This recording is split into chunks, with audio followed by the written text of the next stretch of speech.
설악산에서 엄마와 딸이 동시에 사라졌습니다. 남겨진 건 파란 아기 배낭 하나뿐이었죠. 도대체 그날 산속에서 무슨 일이 벌어진 걸까요? 오늘은 설악산 모녀 실종 사건의 미스터리를 들려드리겠습니다. 2015년 10월 17일 새벽 5시 30분 서울 강남구 압구정동의 한 아파트에서 윤지연이 조용히 잠에서 깨어났습니다. 평소보다 1시간 일찍 일어난 거였죠. 오늘은 특별한 날이었거든요. 3살 딸 하린이와 함께 설악산으로 단풍 구경을 가는 날이었습니다. 지연은 발소리를 죽여가며 부엌으로 향했어요. 아직 잠들어 있는 하린이를 깨우지 않으려고 말이죠. 따뜻한 차 한 잔을 마시며 창밖을 내다보니 가을 하늘이 맑고 파랗게 펼쳐져 있었습니다. 오늘 날씨 정말 좋네. 지연은 혼자 중얼거리며 미소를 지었어요. 30분 후 지연은 하린이의 방으로 들어갔습니다. 작은 침대에서 토끼 인형을 꼭 안고 자고 있는 하린이의 모습이 천사 같았어요. 하린아, 일어날 시간이야. 오늘 엄마랑 설악산 가기로 했잖아. 지연이 다정하게 하린이의 볼을 어루만지며 깨웠습니다. 하린이는 눈을 비비며 천천히 일어났어요. 엄마, 정말 산 가는 거야? 아직 잠이 덜 깬 목소리로 물었죠. 그럼 우리 하린이랑 약속했잖아. 예쁜 단풍도 보고 맛있는 도시락도 먹고. 지연의 말에 하린이의 눈이 반짝 빛났습니다. 씻고 옷을 갈아입는 동안 지연은 벌써부터 설렘이 가득했어요. 사실 이번 여행에는 특별한 의미가 있었거든요. 지연 자신도 어린 시절 부모님과 함께 설악산을 다녀온 추억이 있었습니다. 그때의 기억이 너무도 소중해서 이제는 딸과 함께 그 추억을 만들어주고 싶었던 거죠. 지연은 하린이를 위한 배낭을 정성스럽게 챙겼습니다. 작은 물통, 아이가 좋아하는 과자, 젖은 물티슈, 그리고 무엇보다 하린이가 가장 아끼는 토끼 인형까지 파란색 아기 배낭에 하나씩 넣어주면서 이거 필요하고 이것도 필요하고 라며 꼼꼼히 체크했어요. 하린아, 이 배낭 예쁘지? 오늘 하린이가 메고 갈 거야. 지연이 배낭을 보여주자 하린이는 신나서 손뼉을 쳤습니다. 와, 파란색이다. 나 파란색 제일 좋아해. 하린이의 순수한 기쁨을 보니 지연의 마음도 더욱 따뜻해졌어요. 주방에서는 간단한 도시락도 준비했습니다. 하린이가 좋아하는 김밥과 삶은 계란, 방울토마토까지. 산에서 먹으면 더 맛있을 거야 라고 하린이에게 말해주니 아이는 벌써부터 기대에 찬 표정을 지었어요. 드디어 집을 출발했습니다. 엘리베이터에서 하린이는 자신의 작은 배낭을 자랑스럽게 어깨에 메고 있었어요. 엄마, 나도 진짜 등산하는 사람 같지? 아이의 말에 지연은 웃음이 터져 나왔습니다. 지하 주차장에서 차에 오르며 지연은 남편을 떠올렸어요. 주말 특근 때문에 함께하지 못한다고 아쉬워했던 남편의 얼굴이 생각났거든요. 여보, 미안해. 다음에는 꼭 셋이 함께 가자라고 마음속으로 약속했습니다. 서울에서 설악산까지는 약 3시간의 거리였어요. 고속도로를 달리는 동안 하린이는 창밖 풍경을 신기해하며 이것저것 물어봤습니다. 엄마, 저 산은 뭐야? 저건 소나무야? 끊임없는 질문에 지연은 하나하나 성심껏 대답해 주었어요. 중간에 휴게소에서 잠깐 휴식을 취했습니다. 화장실도 다녀오고 하린이가 목말라 할까봐 우유도 하나 사줬어요. 엄마, 언제 도착해? 하린이가 물었을 때 지연은 조금만 더 가면 도착해. 우리 하린이 조금만 더 기다려줄 수 있지? 라고 말했습니다.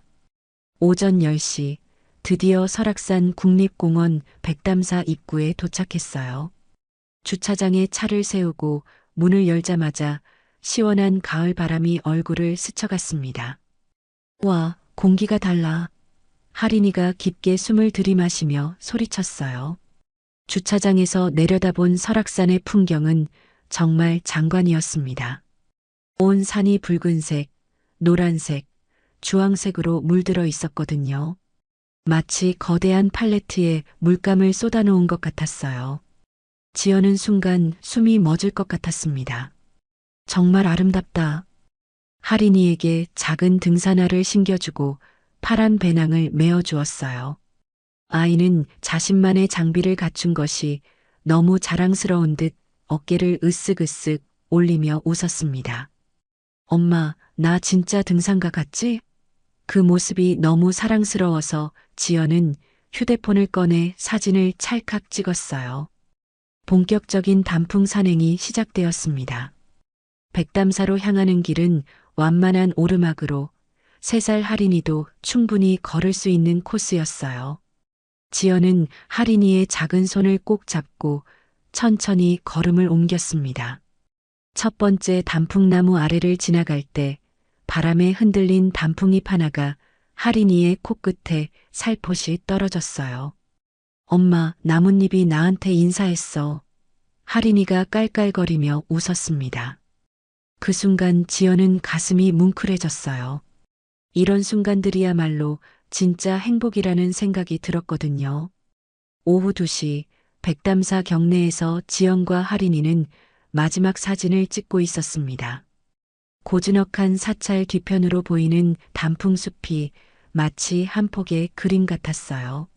하린이는 토끼 인형을 높이 들고 토끼야, 너도 구경해라며 방긋 웃었습니다. 지연은 그 모습을 보며 마음 깊이 행복을 느꼈죠. 하린아, 이제 슬슬 내려갈 시간이야. 아빠가 집에서 기다리고 계실 거야. 지연이 말하자 하린이는 아쉬운 표정을 지었어요. 엄마, 조금만 더 있으면 안 돼요? 아이의 애교 어린 목소리에 지연은 잠시 망설였습니다. 정말 아름다운 하루였거든요. 하지만 해가 기울기 시작하면 산길이 어두워질 수 있다는 걱정이 들었어요. 특히 3살 하린이와 함께라면 더욱 조심해야 했죠. 그럼 돌아가는 길에 예쁜 단풍잎 하나씩 주워가자. 아빠한테 선물로 드리는 거야. 지연의 제안에 하린이는 다시 환하게 웃었습니다. 모녀는 하산길에 올랐습니다. 올 때와는 다른 길로 내려가기로 했어요. 지연이 어린 시절 부모님과 함께 걸었던 추억의 길이었거든요. 하린아, 이쪽 길로 가면 더 예쁜 단풍을 볼 수 있어. 지연은 하린이의 손을 잡고 작은 샛길로 접어들었습니다. 그 길은 백담사에서 조금 벗어난 한적한 숲길이었어요. 관광객들이 잘 다니지 않는 곳이라 더욱 조용하고 평화로웠죠. 양쪽으로 우거진 나무들이 터널을 이루고 있었고 그 사이로 스며드는 햇살이 황금빛으로 반짝였습니다. 하린이는 신기해하며 엄마, 여기 비밀의 숲 같아 라고 말했어요. 길을 걷다가 하린이가 갑자기 멈춰 섰습니다. 엄마, 나 신발끈 풀렸어. 지연은 하린이를 나무 그루터기에 앉혀두고 무릎을 꿇어 신발끈을 다시 묶어 주었어요. 그때 바람이 불어와 하린이의 모자가 날아갔습니다. 분홍색 모자가 바람에 실려 덤불 속으로 떨어졌죠. 앗, 하린이 모자. 지연이 급히 일어나 모자를 주우러 갔어요. 그런데 덤불이 생각보다 깊어서 모자를 찾는데 시간이 걸렸습니다. 한 5분 정도 헤매다가 겨우 모자를 찾았죠. 돌아서는데 하린이가 보이지 않았어요. 하린아? 지연이 불렀지만 대답이 없었습니다. 아까 앉혀둔 나무 그루터기에는 하린이의 토끼 인형만 덩그러니 놓여 있었어요. 지연의 가슴이 철렁 내려앉았습니다. 하린아, 어디 있어? 목소리가 점점 커졌죠. 혹시 아이가 장난을 치는 건 아닐까 생각하며 주변 나무 뒤를 살펴봤어요. 하린아, 숨바꼭질은 이제 그만해. 엄마가 찾았어. 하지만 아무런 대답이 들리지 않았습니다. 숲은 고요하기만 했어요. 새소리와 바람소리만 들릴 뿐이었죠. 시간이 지날수록 지연의 불안은 커져갔습니다. 하린이는 평소에 엄마에게서 멀리 떨어지지 않는 아이였거든요. 혼자서 어디 가버릴 성격이 아니었어요. 하린아, 하린아. 지연은 목이 쉴 정도로 소리를 질렀습니다. 30분이 지났지만 하린이는 나타나지 않았어요. 지연은 패닉 상태에 빠져버렸습니다. 손이 떨려서 휴대폰을 제대로 잡을 수도 없었죠. 겨우 남편에게 전화를 걸었어요. 여보, 하린이가 없어졌어. 울음 섞인 목소리로 상황을 설명했습니다. 남편은 즉시 경찰에 신고하라고 했어요. 지연은 떨리는 손으로 일일이에 전화를 걸었습니다. 저기, 제 딸이 설악산에서 실종됐어요. 3살인데 갑자기 사라져서. 신고를 받은 경찰관은 정확한 위치를 물어봤지만 지연은 당황해서 제대로 설명할 수 없었어요. 오후 4시 설악산 파출소 경찰관들이 현장에 도착했습니다. 지연은 하린이가 마지막으로 앉아있던 나무 그루터기를 가리키며 상황을 설명했어요. 여기 앉혀두고 모자를 주우러 갔는데 돌아오니까 없어졌어요. 경찰관들은 주변을 샅샅이 수색하기 시작했습니다. 해가 지기 시작하면서 수색은 더욱 급박해졌어요. 산에서는 해가 지면 급격히 어두워지거든요. 3살 아이가 혼자 산속에 있다면 위험할 수 있었죠. 경찰은 수색 범위를 넓히고 소방서에도 지원을 요청했습니다. 산속에서 아이를 찾고 있는 도중에 신고한 아이 엄마가 사라졌습니다. 오후 6시 예정된 귀가 시간이었지만 모녀는 돌아오지 않았어요. 서울에서 내려온 남편은 백담사 입구 주차장에서 지연의 차를 발견했습니다. 차는 아침에 세워둔 그대로 있었지만 차 주인들은 어디에도 보이지 않았어요. 남편의 얼굴은 창백해져 갔습니다. 밤 8시 본격적인 야간 수색이 시작되었어요. 경찰, 소방대원, 자원봉사자들이 손전등을 들고 산속 곳곳을 뒤졌습니다. 하린아, 지연씨, 산울림으로 이름을 부르는 소리가 메아리 쳤지만 돌아오는 건 침묵뿐이었어요. 수색대가 하린이의 토끼 인형을 발견한 곳에서 반경 500m를 샅샅이 뒤졌지만 아무런 단서도 찾을 수 없었습니다. 마치 모녀가 순간적으로 공중으로 사라진 것 같았어요. 남편은 그 자리에 주저앉아 오열했습니다. 제발 무사히 돌아와줘. 다음 날 설악산 일대는 수백 명의 수색대로 북적였습니다. 경찰, 소방대, 산악구조대, 그리고 자원봉사자들까지 합류해 역대 최대 규모의 실종자 수색 작업이 벌어졌어요. 헬리콥터가 산 위를 맴돌며 열화상 카메라로 생존자를 찾고 있었고 수색견들이 하린이의 옷에서 냄새를 맡으며 흔적을 쫓고 있었습니다. 백담사 입구에는 임시 상황실이 설치되었어요. 큰 천막 안에는 지도와 무전기, 그리고 수색 현황을 알려주는 화이트보드가 설치되어 있었죠. 남편은 밤새 한숨도 못 자고 그곳에서 기다리고 있었습니다. 눈이 빨갛게 충혈된 채로 수색대들의 보고를 기다리며 계속해서 중얼거렸어요. 제발 살아있어줘. 제발. 오전 9시 첫 번째 수색 결과가 들어왔습니다. 하지만 실망스럽게도 아무것도 발견하지 못했다는 보고였어요.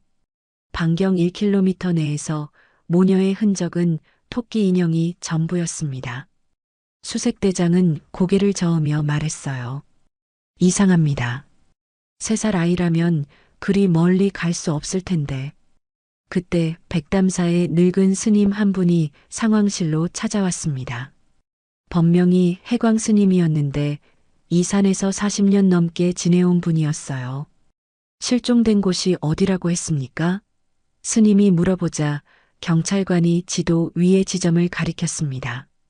그러자 스님의 표정이 심각해졌어요. 그곳은 예로부터 울음골이라고 불리던 곳입니다. 해광 스님이 천천히 말했어요. 6.25 전쟁 때 많은 피난민들이 이 길을 통해 넘어갔는데 그때 얼마나 많은 이들이 그곳에서 생이별을 했는지 모릅니다. 스님의 말에 주변이 고요해졌어요. 해광 스님은 계속해서 이야기했습니다. 그때 어머니들은 아이가 울면 적군에게 들킬까봐 아이 입을 막곤 했습니다. 그 과정에서 스님은 말을 잇지 못하고 고개를 저었어요. 그래서 이곳 어른들은 그 골짜기를 울음을 삼키는 계곡이라고 부릅니다. 아이 울음소리가 들리면 그 집은 돌아오지 못한다는 말이 있었어요. 상황실에 있던 사람들의 얼굴이 어두워졌습니다. 미신이라고 해도 너무나 섬뜩한 이야기였거든요. 남편은 벌떡 일어나서 소리쳤어요. 그런 얘기는 하지 마세요. 우리 할인이는 살아있어요.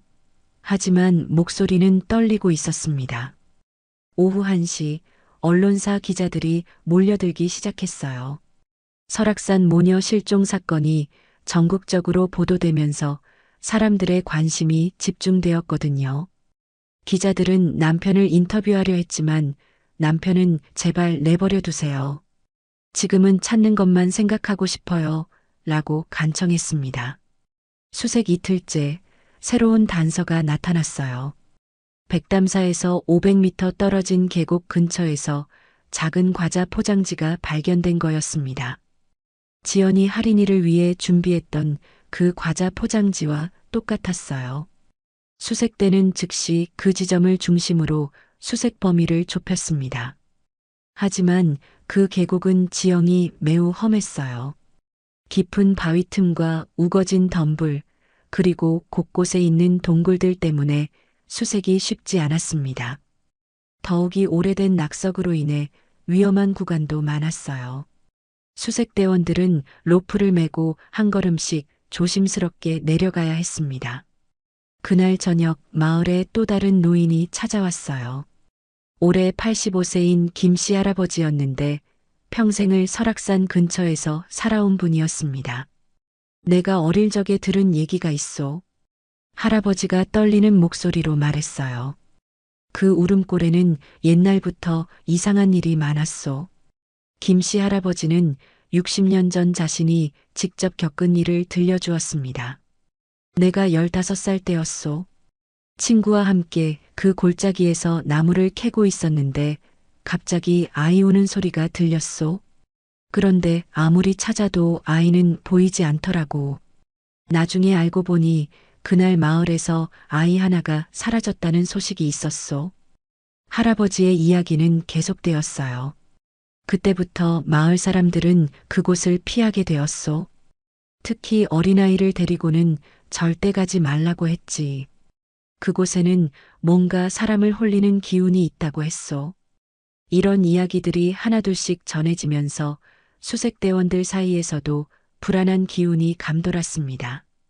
수색 3일째 되는 날 전국에서 자원봉사자들이 몰려들었어요. 실종 소식을 들은 시민들이 휴일을 반납하고 설악산을 찾은 거였습니다. 주부들, 대학생들, 직장인들까지 모여서 산을 샅샅이 뒤지기 시작했어요.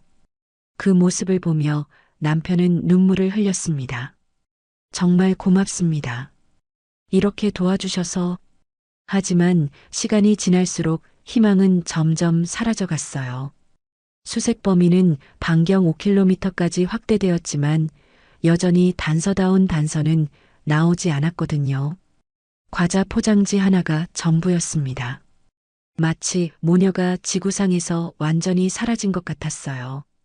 일주일이 지나자 언론의 관심도 시들해지기 시작했습니다. 처음에는 매일 보도되던 소식이 점점 줄어들었어요. 자원봉사자들도 하나둘씩 일상으로 돌아갔습니다. 그래도 남편은 포기하지 않았어요. 매일 아침 일찍 일어나서 산을 오르며 아내와 딸의 이름을 불렀습니다. 지연아, 할인아, 아빠가 여기 있어. 2016년 10월 사건이 일어난 지 정확히 1년이 지났습니다. 남편은 혼자서 설악산을 찾았어요. 작년 이맘때 아내와 딸이 마지막으로 걸었던 그 길을 이번에는 혼자 걷고 있었습니다. 발걸음은 무겁고 느렸어요. 마치 시간이 멈춘 것처럼 모든 것이 그대로였거든요. 백담사 입구에 서니 1년 전의 기억이 생생하게 되살아났습니다. 그날 아침 지연이 보낸 마지막 사진이 떠올랐어요. 파란 배낭을 맨 아린이가 작은 손을 흔들며 웃고 있던 모습. 안녕히 다녀올게요 라고 인사하듯 손을 흔들던 그 순간이 정말 마지막일 줄은 꿈에도 몰랐죠. 남편은 천천히 그날의 경로를 따라 걸었습니다. 지연과 하린이가 마지막으로 사진을 찍었던 단풍나무 아래에 멈춰 섰어요. 작년에는 붉게 물들어 있던 나뭇잎들이 올해도 똑같이 아름답게 물들어 있었습니다. 하지만 그 아름다움이 이제는 슬프게만 느껴졌어요. 지연아, 하린아, 너희들이 마지막으로 본 이 풍경을 나도 보고 있어. 남편이 혼자 중얼거렸습니다. 바람이 불어와 단풍잎 하나가 발등에 떨어졌어요. 그 잎사귀를 주워들고 한참을 바라보았습니다. 1년 전 하린이가 주우려던 바로 그런 단풍잎이었을지도 모르겠다는 생각이 들었거든요. 하린이의 토끼 인형이 발견되었던 그 나무 그루터기에 도착했습니다. 남편은 그곳에 무릎을 꿇고 앉았어요. 1년 동안 비바람에 씻겨 깨끗해진 그루터기였지만 남편에게는 여전히 특별한 의미가 있는 자리였습니다. 딸이 마지막으로 앉아있던 곳이니까요. 그날 이후 남편의 삶은 완전히 바뀌어 버렸어요. 회사는 휴직계를 내고 거의 매주 설악산을 찾았습니다. 혹시나 새로운 단서라도 나올까 하는 희망 때문이었죠. 친구들은 이제 그만 놓아주라고 조언했지만 남편에게는 포기란 없었습니다. 집으로 돌아가면 더욱 힘들었어요.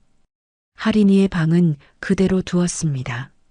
작은 침대, 인형들, 그리고 그날 입지 못한 옷들까지 모든 것이 1년 전 그대로였어요. 지연의 화장대도 마찬가지였습니다. 립스틱 하나, 향수병 하나까지 손대지 않았어요. 2017년 가을이 왔습니다. 남편은 또다시 설악산을 찾았어요. 이번에는 조금 다른 마음이었습니다. 2년 동안 수없이 걸었던 그 길이지만 여전히 새로운 단서를 찾을 수 있을 거라는 희망은 버리지 않았거든요. 혹시 내가 놓친 게 있을지도 몰라. 그해 가을에는 특별한 일이 있었어요. 어느 등산객이 남편에게 다가와서 말을 걸었습니다. 혹시 실종된 모녀분의 가족이시죠? 알아보는 사람이 있다니 놀라웠어요. 네, 맞습니다. 남편이 대답하자 그 등산객은 고개를 숙였습니다. 저희도 매년 이맘때 오는데 항상 이곳에서 혼자 걸으시는 모습을 봤어요. 정말 마음이 아팠습니다. 그 등산객은 60대 부부였는데 자신들도 손자를 키우고 있다며 남편의 심정을 이해한다고 했어요. 포기하지 마세요. 언젠가는 답이 나올 거예요.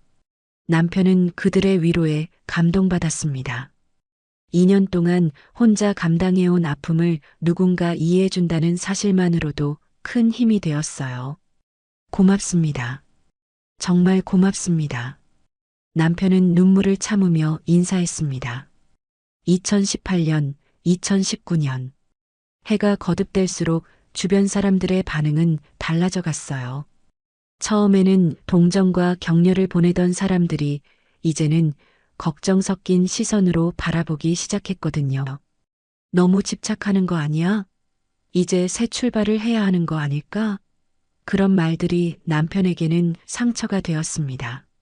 하지만 남편의 마음은 변하지 않았어요.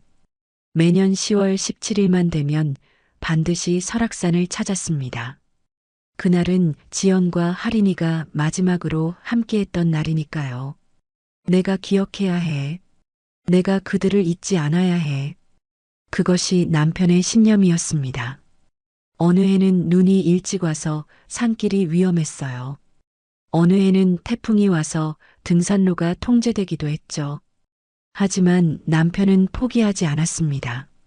위험하다면 며칠 기다렸다가라도 반드시 그 길을 걸었어요. 지연이와 하린이가 마지막으로 본 풍경을 내가 대신 기억해 줄게. 2020년 초 코로나가 시작되면서 산행이 어려워졌어요.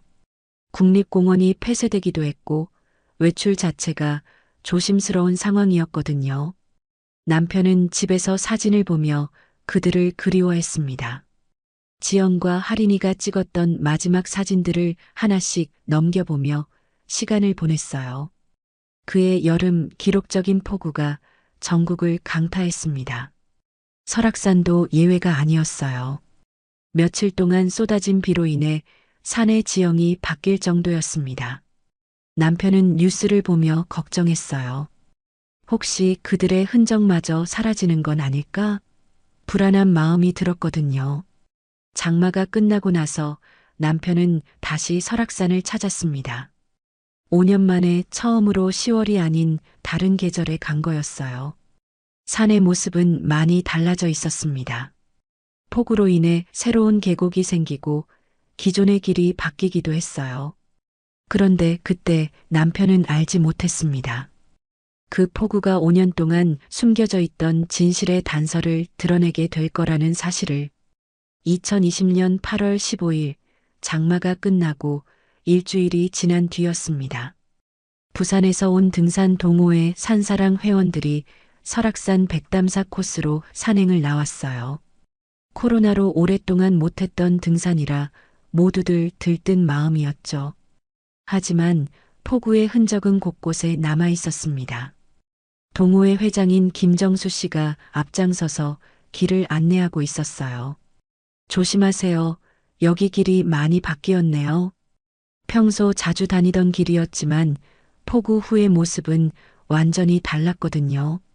새로 생긴 계곡과 무너진 바위들 때문에 우회해서 가야 할 곳이 많았습니다. 오전 11시경 일행은 백담사 뒤편 상류 지역에 도착했어요. 이곳은 평소에 등산객들이 잘 오지 않는 외진 곳이었습니다. 폭우로 인해 새롭게 드러난 바위 절벽이 인상적이었죠. 와, 저기 봐요. 물이 바위를 깎아서 동굴 같은 게 보이네요. 회원 중 한 명이 가리키며 말했어요. 김정수 씨가 쌍안경으로 그쪽을 자세히 관찰해 보았습니다. 저게 뭐지? 바위 틈새에서 파란색 물체가 살짝 보였거든요. 자연에서는 보기 힘든 선명한 파란색이었어요. 호기심이 생긴 일행은 그쪽으로 다가가 보기로 했습니다. 가까이 가서 보니 놀라운 광경이 펼쳐졌어요. 바위 틈에 파란색 아기 배낭이 걸려 있었거든요.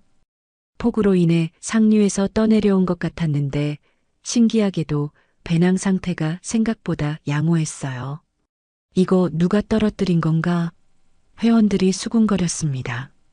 김정수 씨가 조심스럽게 배낭을 건져 올렸어요. 배낭을 자세히 살펴보니 뭔가 이상했습니다. 5년 이상 야외에 방치되었다면 당연히 낡고 해져야 하는데 이 배낭은 비교적 깨끗한 상태였거든요. 색깔도 선명하고 재질도 크게 손상되지 않았어요. 혹시 이거? 김정수 씨가 갑자기 무언가 떠올랐다는 표정을 지었습니다. 몇 년 전 뉴스에서 본 기억이 있었거든요. 설악산에서 실종된 모녀 사건 말이에요. 그때 아이가 파란 배낭을 메고 있었다는 보도를 본 적이 있었습니다. 일단 경찰서에 신고해야겠어요. 김정수 씨가 말하자 다른 회원들도 동의했어요.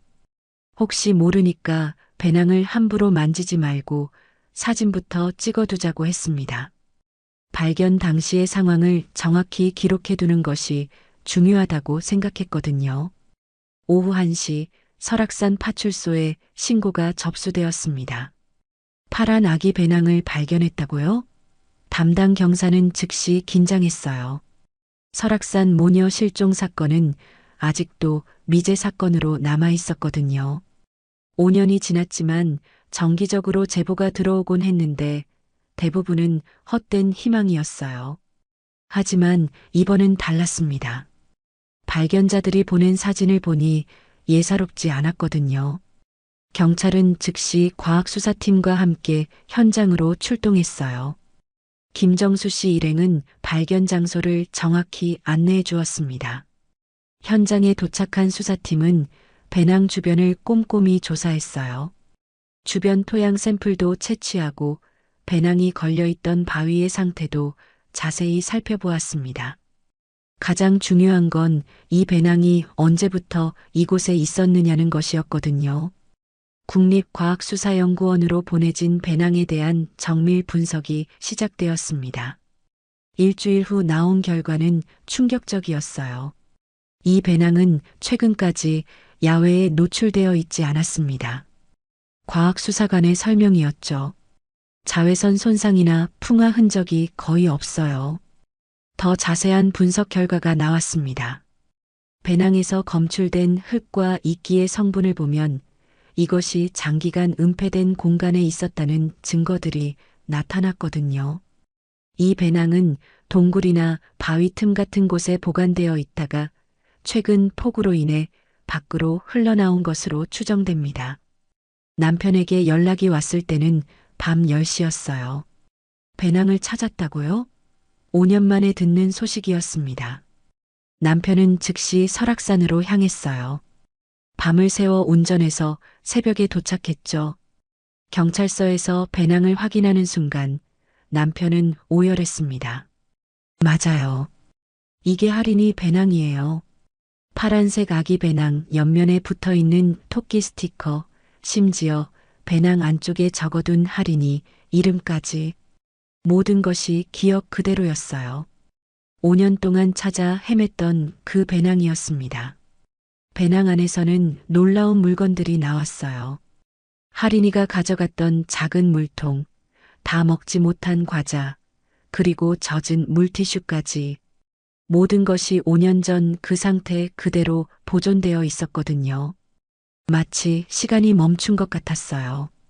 이제 새로운 수사를 시작해야겠습니다. 담당 형사가 말했어요. 배낭이 발견된 상류 지역을 중심으로 다시 수색하기로 했죠. 특히 배낭이 보관되어 있었을 은폐 공간을 찾는 것이 급선무였어요. 5년 동안 닫혀있던 사건의 문이 다시 열리는 순간이었습니다. 그날 밤 남편은 배낭을 끌어안고 펑펑 울었어요. 할인아, 아빠가 찾았어. 드디어 찾았어. 5년 만에 딸의 흔적을 되찾은 거였습니다. 비록 딸과 아내는 아직 찾지 못했지만 이제 희망의 실마리가 생겼어요. 곧 너희들도 찾을 수 있을 거야. 2020년 8월 23일 배낭 발견 일주일 후부터 본격적인 재수사가 시작되었습니다. 경찰은 배낭이 발견된 상류 지역을 중심으로 반경 200m 내의 모든 동굴과 바위 틈을 샅샅이 뒤지기 시작했어요. 과학수사팀의 분석에 따르면 배낭이 은폐되어 있던 공간이 분명히 이 근처에 있을 거라고 했거든요. 수색 첫날부터 험난한 작업이었습니다. 폭우로 인해 지형이 바뀐 데다가 평소에 사람이 잘 가지 않는 험준한 곳이라 접근조차 쉽지 않았어요. 수색대원들은 로프와 안전장비를 착용하고 한 걸음씩 조심스럽게 이동해야 했습니다. 이틀째 되는 날 오후 3시경 드디어 첫 번째 단서가 나타났어요. 배낭 발견 지점에서 상류 쪽으로 50m 떨어진 곳에서 작은 동굴을 발견한 거였습니다. 입구가 바위로 거의 막혀 있어서 겉으로는 잘 보이지 않는 곳이었죠. 폭우로 인해 일부 바위가 무너지면서 비로소 드러난 것 같았어요. 여기 뭔가 있어요. 동굴에 먼저 들어간 수색대원이 소리쳤습니다. 손전등 불빛이 비추는 곳에 낡은 금속 도구들이 흩어져 있었거든요. 경찰은 즉시 현장을 봉쇄하고 과학수사팀을 불렀어요. 혹시나 중요한 증거가 훼손될까봐 아무도 들어가지 못하게 했죠. 과학수사팀이 도착해서 동굴 내부를 조사하기 시작했습니다. 동굴은 생각보다 깊었어요. 입구에서 안쪽으로 약 10m 정도 들어갈 수 있는 공간이었죠. 천장이 낮아서 어른은 허리를 굽혀야 했지만 3살 아이라면 서서 다닐 수 있을 만한 높이였어요. 동굴 안에서 발견된 물건들이 하나씩 밖으로 나왔습니다. 검게 그을린 쇠삽, 재가 묻은 불구개, 낡은 물통, 그리고 여러 개의 라이터까지 모두 산불 진화나 불법 취사에 사용되는 도구들이었어요. 이상하네요. 왜 이런 도구들이 여기에? 수사관이 고개를 갸우뚱했습니다. 더 놀라운 건 동굴 바닥의 상태였어요. 사람이 오랫동안 머물렀던 흔적이 역력했거든요. 평평하게 정리된 바닥, 벽면에 기대어 앉을 수 있게 만든 자리, 그리고 음식물 찌꺼기까지 누군가 이곳을 은신처로 사용했던 것 같습니다. 과학수사관의 분석이었어요. 동굴 깊숙한 곳에서는 더욱 충격적인 물건이 나왔습니다. 여성용 운동화 한 짝이었어요. 크기를 보니 성인 여성 것이었죠. 운동화는 상당히 낡아 있었지만 5년 전 지연이 신었던 것과 같은 브랜드였어요. 남편이 확인해 본 결과 지연의 신발과 같은 모델이라는 게 확인되었습니다. 이제 단순한 실종 사건이 아닙니다. 수사본부장이 엄중하게 말했어요. 동굴에서 발견된 증거들을 종합해 보니 이것은 계획적인 범죄의 냄새가 났거든요. 누군가 이곳을 은신처로 사용하면서 모녀와 마주쳤을 가능성이 높아 보였어요. 경찰은 즉시 2015년 가을 설악산 일대의 사건 기록을 다시 뒤지기 시작했습니다. 특히 불법 취사나 산불과 관련된 사건들을 집중적으로 조사했어요. 그러던 중 중요한 기록을 발견했습니다. 2015년 10월 15일, 바로 모녀 실종 이틀 전에 불법 취사로 적발된 사건이 있었던 거예요. 당시 기록을 보니 40대 남성과 30대 여성으로 구성된 부부가 백담사 인근에서 불법 취사를 하다가 발각되었다고 되어 있었어요. 그들이 사용했던 도구들의 목록을 보니 동굴에서 발견된 것들과 너무나 유사했습니다. 검게 그을린 쇠삽, 불구개, 라이터까지 일치했어요. 더 놀라운 사실이 드러났습니다. 그 부부는 단속 당시 신분증을 제시하지 않고 도주했다는 기록이 있었거든요. 산림청 직원들이 추격했지만 험한 산길을 이용해 달아나 버렸다고 했어요. 그리고 그 이후로는 전혀 모습을 드러내지 않았습니다. 혹시 그 부부가 이 동굴에 숨어 살고 있었던 건 아닐까요? 담당 형사가 추측했어요. 단속을 피해 산속 깊은 곳으로 숨어들었고 그곳에서 지연과 할인이를 만났을 가능성이 있었거든요. 시기적으로도 딱 맞아떨어졌어요. 동굴에서 채취한 DNA 샘플 분석 결과도 나왔습니다. 지연과 할인이의 DNA는 검출되지 않았지만 신원불명의 남성과 여성 DNA가 발견되었어요. 이것은 적어도 2사람 이상이 이 동굴을 사용했다는 증거였습니다. 수사팀은 2015년 당시 CCTV 영상을 다시 분석하기 시작했어요. 설악산 입구의 모든 CCTV를 면밀히 검토한 결과 10월 15일과 17일 사이에 수상한 차량 한 대가 여러 번 포착된 것을 발견했습니다. 낡은 승합차였는데 번호판이 가려져서 식별하기 어려웠어요. 이제 범인의 윤곽이 어느 정도 잡혔습니다. 수사본부장이 브리핑에서 발표했어요.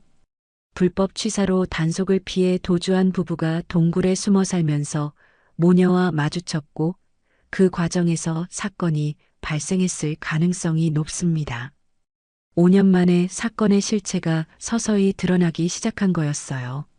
남편은 이 소식을 듣고 복잡한 감정이 들었습니다. 한편으로는 진실에 한 걸음 더 다가갔다는 안도감이 있었지만 다른 한편으로는 아내와 딸이 누군가의 악의에 희생되었을지도 모른다는 두려움이 엄습했어요. 제발 살아있기를 바라요. 2020년 9월 1일 수사본부는 새로운 단서를 바탕으로 본격적인 추적에 나섰습니다. 동굴에서 발견된 DNA와 2015년 불법 취사 단속 기록을 연결하는 실마리를 찾기 위해 전국의 데이터베이스를 샅샅이 뒤지기 시작했어요. 5년 전 도주한 그 부부의 정체를 밝혀내는 것이 사건 해결의 열쇠였거든요. 수사팀은 먼저 2015년 10월 당시 설악산 일대에서 활동했던 모든 차량을 추적했어요. 톨게이트 기록, 주유소 CCTV, 휴게소 영상까지 하나도 빠짐없이 조사했습니다. 그 결과 수상한 승합차 한 대가 10월 14일부터 18일까지 5일 동안 설악산 주변을 계속 맴돌았다는 사실을 발견했어요. 차량 번호판은 고의로 가려져 있었지만 차체의 특징적인 스크래치와 범퍼 손상을 통해 추적이 가능했습니다. 이 차는 15년 된 카니발이고 오른쪽 뒷문에 깊은 스크래치가 있어요. 교통분석팀이 보고했죠. 전국의 중고차 매매단지와 폐차장까지 뒤진 끝에 드디어 해당 차량을 찾아냈습니다. 놀랍게도 그 차량은 2015년 11월 사건 발생 한 달 후에 부산의 한 폐차장에서 처리되었다는 기록이 있었어요. 차량 소유자는 이철민이라는 가명을 사용했고 신분증도 위조된 것으로 밝혀졌습니다. 범인들이 사건 후 즉시 증거를 인멸한 거네요. 수사관들의 표정이 심각해졌어요. 폐차 처리된 차량에서 중요한 단서가 나왔습니다. 차량 시트 밑에서 발견된 머리카락 몇 가닥이었는데 DNA 분석 결과 동굴에서 발견된 미상의 남성, 여성 DNA와 일치했어요. 이제 범인들이 그 차를 타고 다녔다는 확실한 증거가 생긴 거였습니다. 수사팀은 차량 구매 당시의 기록을 역추적했어요. 2015년 9월에 대전의 한 중고차 매장에서 현금으로 구매되었다는 사실을 알아냈습니다. 당시 매장 사장의 증언이 결정적이었어요. 40대 남자와 30대 여자가 왔는데 뭔가 수상했어요. 급하게 현금으로 거래하고 싶어 했거든요. 매장의 오래된 CCTV 영상은 이미 삭제되었지만 사장의 기억은 생생했습니다. 남자는 키가 크고 마른 편이었는데 얼굴에 수염이 있었어요. 여자는 단발머리에 선글라스를 끼고 있어서 얼굴이 잘 보이지 않았죠. 둘 다 말수가 적고 어딘가 불안해 보였어요. 경찰은 몽타주 제작에 들어갔습니다. 매장 사장과 2015년 당시 불법 취사 단속에 나섰던 산림청 직원들의 증언을 종합해서 용의자들의 얼굴을 복원해 나갔어요. 며칠간의 작업 끝에 남성과 여성 용의자의 몽타주가 완성되었습니다. 몽타주가 공개되자마자 제보 전화가 쏟아져 들어왔어요. 그 중에서도 특별한 제보 하나가 수사팀의 주목을 끌었습니다. 강원도 춘천에 사는 김모 씨로부터 온 전화였어요. 이 몽타주 속 남자를 본 것 같아요. 5년 전쯤에 우리 마을에 잠깐 살았던 사람이에요. 김 씨의 증언에 따르면 2015년 11월경에 그 부부가 춘천의 한 산골 마을에 나타났다고 했어요. 임시로 빈집을 얻어서 한 달 정도 살았는데 마을 사람들과 전혀 어울리지 않으려고 했어요. 밤에만 나다니고 낮에는 집 안에만 있었죠.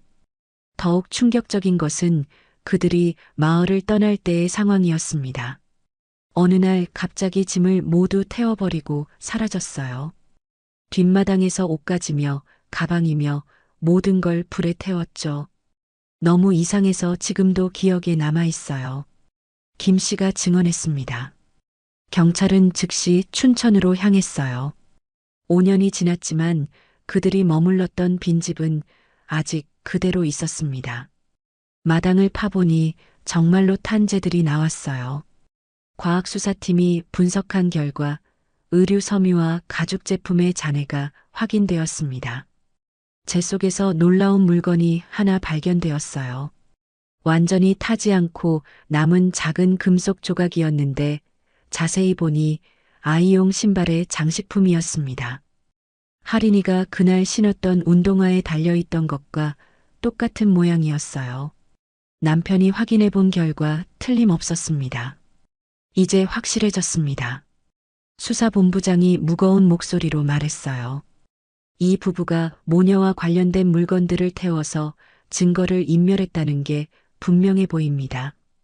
사건의 윤곽이 점점 명확해지고 있었지만 정작 모녀의 행방은 여전히 오리무중이었어요. 마을 사람들의 추가 증언도 나왔습니다. 그 여자가 한 번은 마을 슈퍼에 와서 아기용품을 사간 적이 있어요. 기저귀며 우유며. 그런데 아이는 데리고 다니지 않더라고요. 슈퍼 사장의 기억이었습니다. 이 증언은 매우 중요한 의미를 갖고 있었어요. 수사팀은 전국에 수배령을 내렸습니다. 몽타주와 함께 설악산 모녀 실종 사건 관련 중요 참고인이라는 공고가 전국 방송을 통해 나갔어요. 시민들의 제보를 당부하는 긴급 수사 상황실도 설치되었습니다. 하지만 아직 가장 중요한 의문은 남아 있었어요. 지영과 할인이는 지금 어디에 있는 걸까요? 살아있기는 한 걸까요? 범인들이 증거를 인멸했다는 건 무엇을 의미하는 걸까요? 남편은 매일 밤 이런 생각들 때문에 잠을 이룰 수 없었습니다. 곧 답이 나올 거예요. 담당 형사가 남편을 위로했어요. 5년 만에 이렇게 많은 단서가 나온 건 기적 같은 일이에요. 포기하지 마세요. 남편은 고개를 끄덕였지만 마음 한구석에는 말할 수 없는 불안이 자리 잡고 있었습니다. 진실이 밝혀지는 것이 반가우면서도 그 진실이 너무 잔혹할까봐 두려웠거든요. 전국에 수배령이 내린 지 2주가 지났습니다. 그동안 수백 건의 제보가 들어왔지만 결정적인 단서는 나오지 않았어요. 용의자 부부는 마치 연기처럼 사라져버린 것 같았습니다. 하지만 수사팀은 포기하지 않았어요. 5년 만에 찾은 실마리를 놓칠 수는 없었거든요. 그런데 바로 그날 예상치 못한 곳에서 전화가 걸려왔습니다. 부산 동래구의 한 요양병원에서였어요. 저희 병원에 입원해 계신 환자분이 TV에서 몽타주를 보고 아는 사람 같다고 하시는데요. 간병사의 목소리는 조심스러웠습니다. 워낙 많은 허위 제보가 있었기 때문이었죠. 수사팀은 즉시 부산으로 향했어요.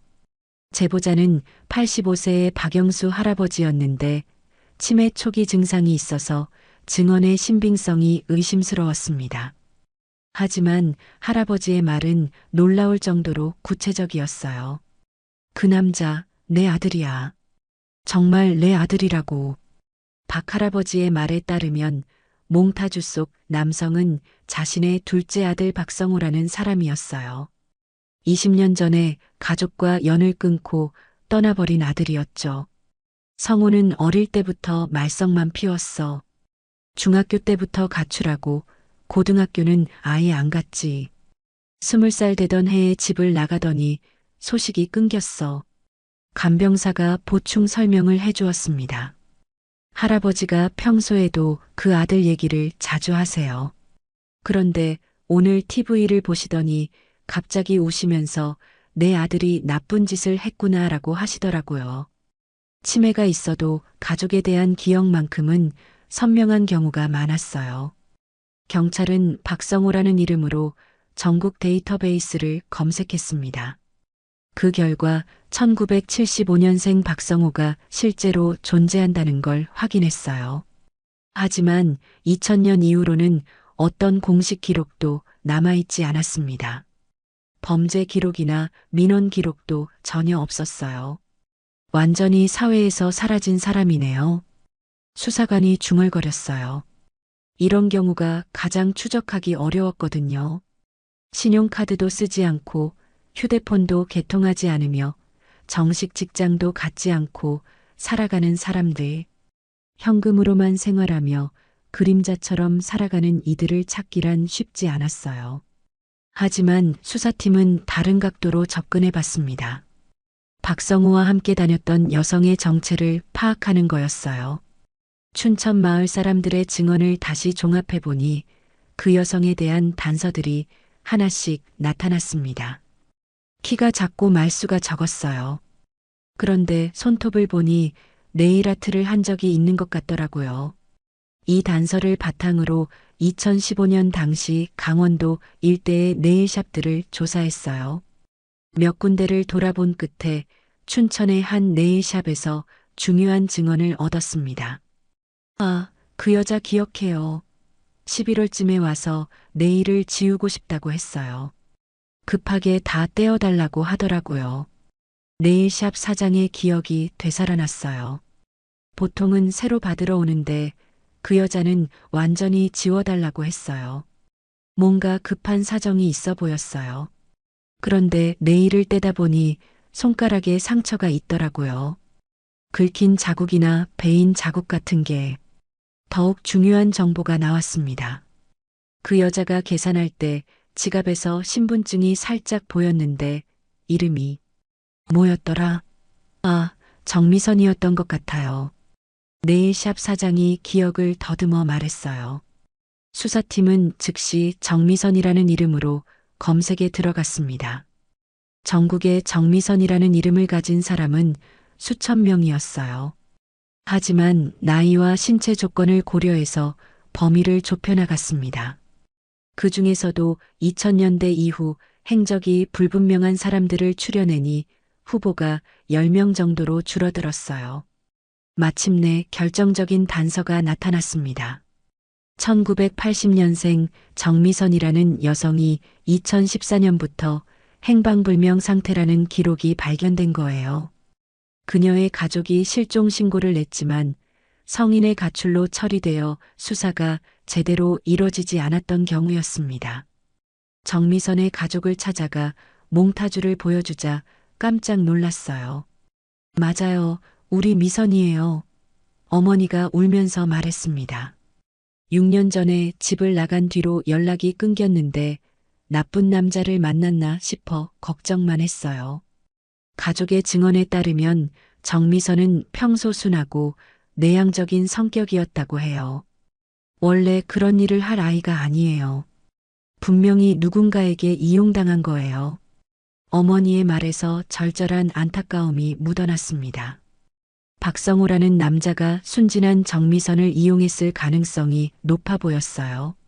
하지만 아직도 가장 중요한 의문은 남아 있었습니다.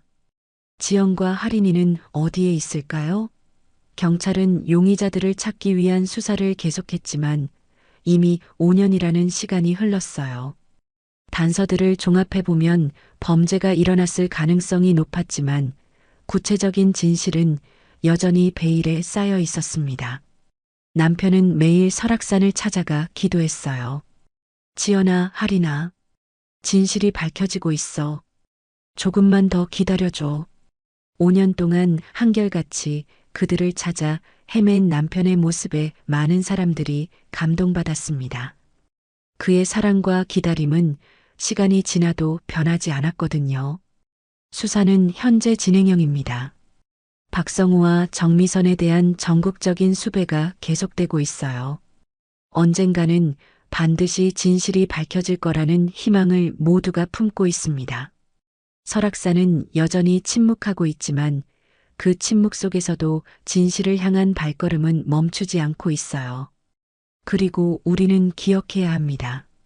자연은 인간의 탐욕과 악행을 모두 지켜보고 있다는 것을. 하지만 그보다 더 오래 남는 것이 있어요. 바로 사랑하는 이들을 향한 변하지 않는 마음과 끝까지 포기하지 않는 희망입니다. 남편의 5년간의 기다림이 그것을 증명하고 있어요. 오늘도 함께 해주셔서 감사합니다. 달빛 인생 사연은 가족 이야기, 노후 드라마, 감동 오디오북을 통해 여러분의 마음에 작은 위로와 공감을 전하고 있습니다. 앞으로도 더 많은 인생 사연과 감동 이야기를 함께 하시려면 구독과 좋아요, 알림 설정 꼭 부탁드립니다. 감사합니다.